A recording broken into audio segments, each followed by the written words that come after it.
I'm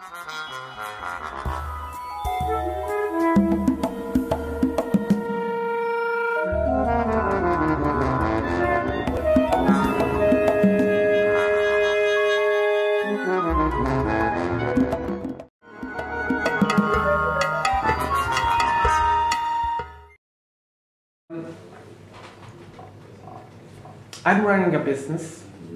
I come to you for advice. How can I build a better network? How can I get referrals? What do I have to do? Maybe I say I'm desperate. Nothing's working. What will you say to me? It depends on the business, it depends on the issues. If you're desperate... It's a general question. Yeah, I know. I don't want to go... No, I understand. The first thing is, if you're desperate, the first thing I'd say is networking isn't going to be the answer in the short term. Networking is about relationship building. If you have a network around you that you're not turning to, then it can prove to be a short-term answer because you have people you can turn to. If you don't, you have to build a network, and that takes time. And if you're desperate when you network, it shows. It stinks the room out. And if you have to be so careful. When I was running the networking groups, we said you couldn't open a group till you have 15 members. And we had someone who had recruited 8 people. And the franchisee, the guy that he was dealing with, phoned me and said, he can't get more than 8. He's desperate for the business. Can he start? And I said, if he's that desperate for the business, he won't get it through the group anyway. Tell him to cold call. So that's fine, short term, get some business in. You need to take more transactional measures. So you pick up the phone, you cold call. So that would be my first piece of advice. What we'd then look at is whether you need to build a network or you have the network in place but you're just not able to leverage it. So my advice wouldn't be go out and network left, right and centre. It will be who do you already know who would support you, who understands what you do, and you're not asking for help. And then we look at how you can turn to those people and help them to help you. Then, if you still haven't got a strong enough network, we'd look at where you'd be best placed to network. So we'd start to build it up from there. So we come back to the fact that turn yourself to your network when you are desperate, it's too late. You should do it before. Yeah, I mean, if my business is in trouble and I have a network of people who love me and trust me and like me, you know, if you've got the right relationship, you can turn around and say, my business is in trouble, can you help me? Or you can turn around and say, I need introductions to X, Y or Z, can you help me? You don't have to say, I'm in trouble. So you can do it if you have a network in place. But if you don't, you know, forget it. Yeah. Make friends when you can, not when you need them. Yeah. We are in a networking event.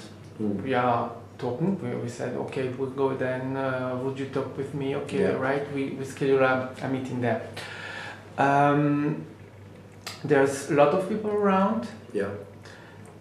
And every 2 minutes, someone stops, rather talking to you, talking to me, so interrupting our conversation.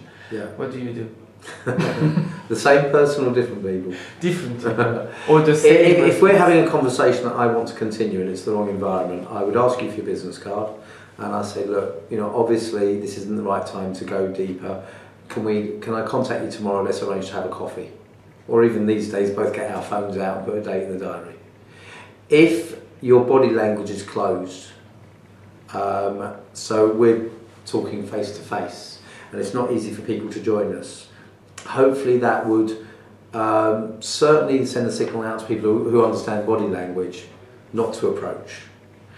If you seriously want to continue that conversation and someone interrupts, you can be polite but firm, but always be sensitive to the fact that they may be nervous approaching people. But say, I'd love to talk to you. At the moment we're just in the middle of something. Can I catch up with you in 5-10 minutes? So you could do that. But if it keeps happening, I would just exchange cards and arrange to meet, but make sure you follow it up straight after the event. Don't you feel in that kind of situation that maybe it's not the right place to go, or maybe not the right people,